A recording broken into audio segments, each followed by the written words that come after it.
Mga ka-G, sa gospel natin ngayong araw maririnig ang kwento ni Lazaro at ng mayaman. Dumating ang panahon na sila ay namatay.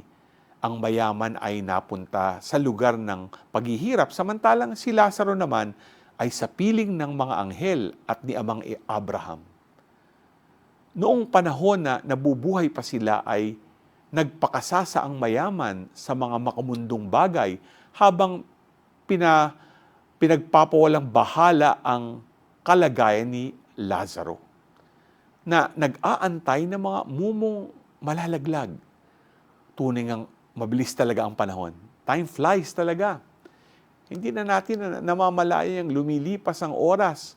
Maikli lang ang buhay.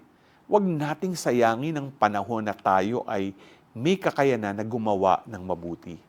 Sapagkat ang mga bagay sa mundo ay nariyan upang tayo ay mamuhay ng maayos at hindi upang tayo ay maging sakim at maging bulag sa pangangailangan ng ating kapwa.